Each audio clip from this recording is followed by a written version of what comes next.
Hello, thank you for joining with me. We are in A Course in Miracles, Journey Through the Text. We are on day 13, which is lesson 13. A meaningless world engenders fear. Let's go ahead and do our 2x breath. In for 2 through the nose, and then out for 4 through the mouth. Have your back supported, head and neck free. Inhale for a count of 2, out for 4. Let's do this 3 times.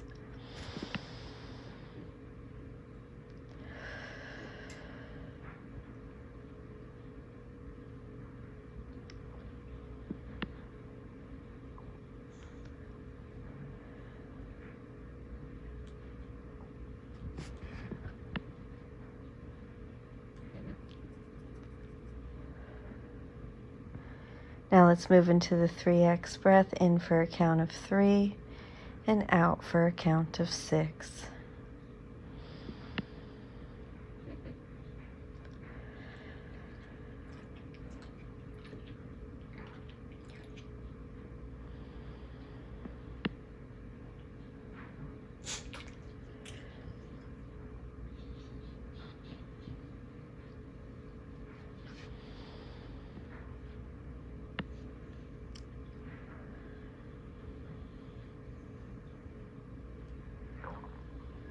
And now 4x breath, in for a count of 4. Hold it at the top of the inhale, and then out for a count of 8.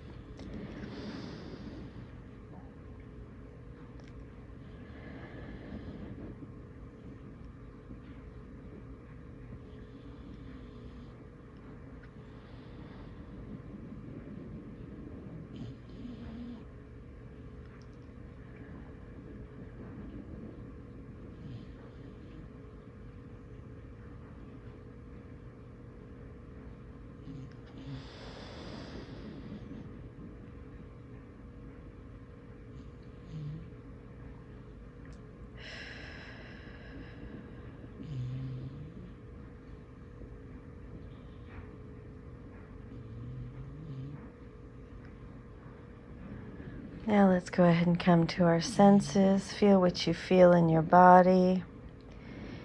Any tension, any tickles, any aches or pains. Just notice it. From the tips of your toes to the top of your head, go ahead and feel what you feel in your body. What attracts your attention the most?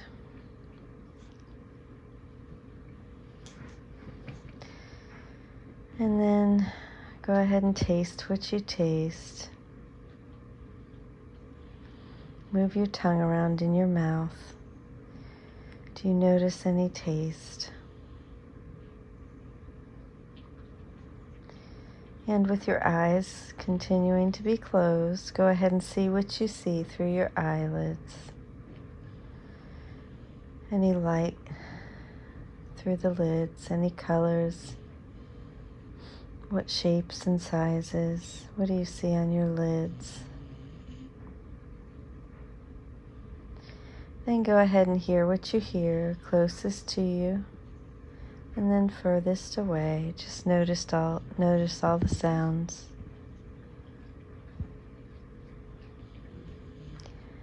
And then with a big 4x breath, let's go ahead and smell what we smell. Smell what you smell in your area. See if you notice any odors.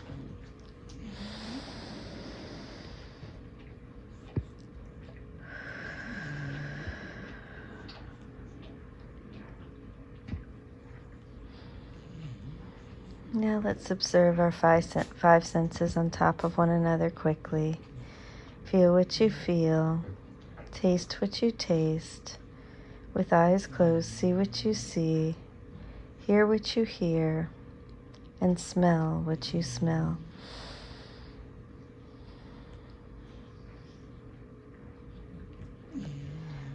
Now let's move into our silent meditation. A meaningless world engenders fear. A meaningless world engenders fear.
A meaningless world engenders fear.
A meaningless world engenders fear.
A meaningless world engenders fear.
A meaningless world engenders fear.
And then when you're ready, go ahead and keep your eyes closed.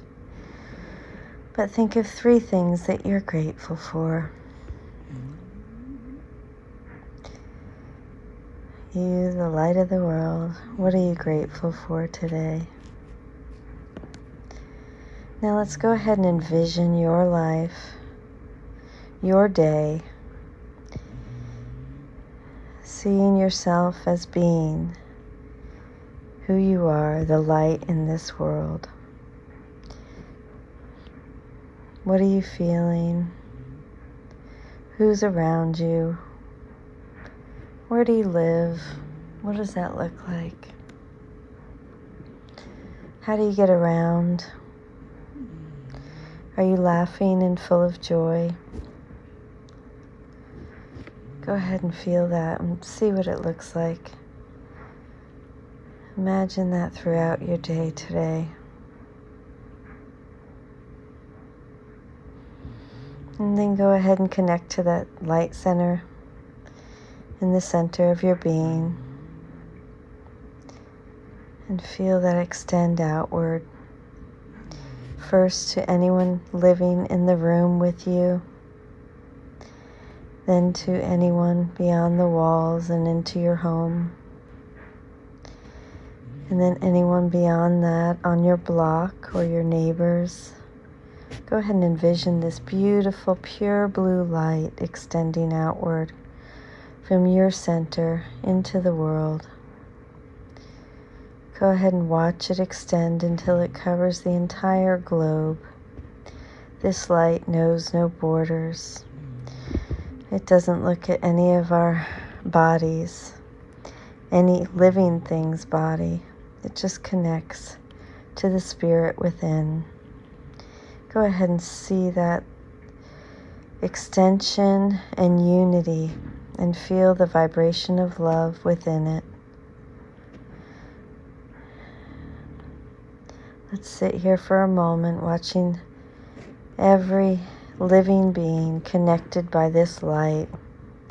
The whole globe, the whole earth is vibrating in this beautiful, pure, pure blue light of love.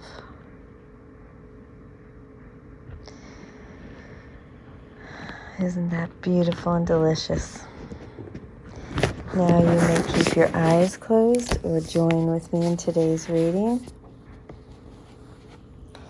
You may sit there and listen to me or pick up your book. We're on page 21, chapter 2, the separation and the atonement. This is section 3, the altar of God. The atonement can only be accepted within you by releasing the inner light. Isn't this funny? We were just did the meditation. Since the separation, defenses have been used almost entirely to defend against the atonement and thus maintain the separation. This is generally seen as a need to protect the body. The many body fantasies in which minds engage arise from the distorted belief that the body can be used as a means for attaining atonement. Perceiving the body as a temple is only the first step in correcting this distortion, because it alters only part of it. It does recognize that atonement in physical terms is impossible. The next step, however, is to realize that a temple is not a structure at all. Its true holiness lies at the inner altar around which the structure is built. The emphasis on beautiful structures is a sign of the fear of atonement and an unwillingness to reach the altar itself. The real beauty of the temple cannot be seen with the physical eye. Spiritual sight, on the other hand, cannot see the structure at all because it is perfect vision. It can, however, see the altar with perfect clarity. For perfect effectiveness, the atonement belongs at the center of the inner altar, where it undoes the separation and restores the wholeness of the mind. And I just want to pause here because this is exactly what this meditation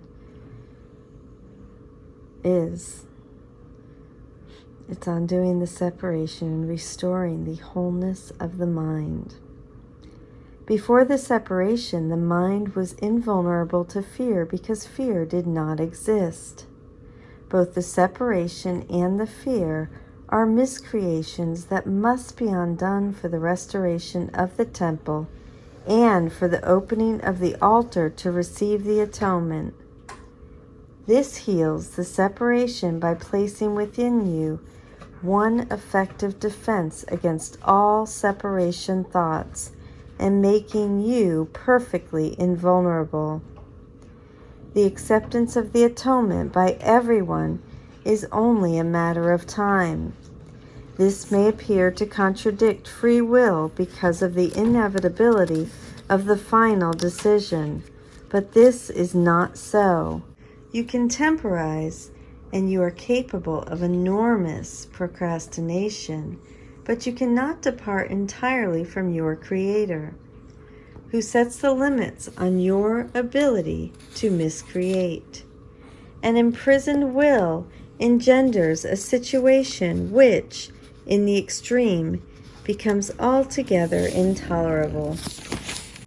Tolerance for pain may be high, but it is not without limit. Eventually, everyone begins to recognize, however dimly, that there must be a better way.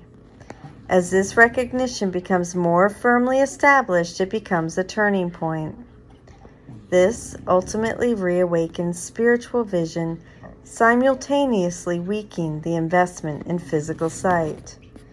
The alternating investment in the two levels of perception is usually experienced as conflict, which can become very acute. But the outcome is as certain as God. Spiritual vision literally cannot see error and merely looks for atonement. All solutions the physical eye seeks dissolve. Spiritual vision looks within and recognizes immediately that the altar has been defiled and needs to be repaired and protected. Perfectly aware of the right defense, it passes over all others, looking past error to truth. Because of the strength of its vision, it brings the mind into its service. This reestablishes the power of the mind and makes it increasingly unable to tolerate delay, realizing that it only adds unnecessary pain. As a result, the mind becomes increasingly sensitive to what it would once have regarded as very minor intrusions of discomfort. The children of God are entitled to the perfect comfort that comes from perfect trust. Until they achieve this, they waste themselves and their true creative powers on useless attempts to make themselves more comfortable by inappropriate means. But the real means are already provided and do not involve any effort at all on their part. The atonement is the only gift that is worthy of being offered at the altar of God because of the value of the altar itself. It was created perfect and is entirely worthy of receiving perfection.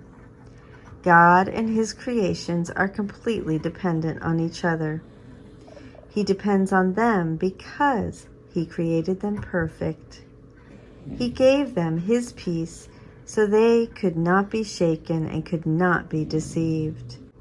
Whenever you are afraid, you are deceived, and your mind cannot serve the Holy Spirit. This starves you by denying you your daily bread. God is lonely without His sons, and they are lonely without Him. They must learn to look upon the world as a means of healing the separation. The atonement is the guarantee that they will ultimately succeed. Thank you so much for joining with me in the separation and the atonement, which is chapter 2. And this was section 3, the altar of God. I love you. Have a beautiful day.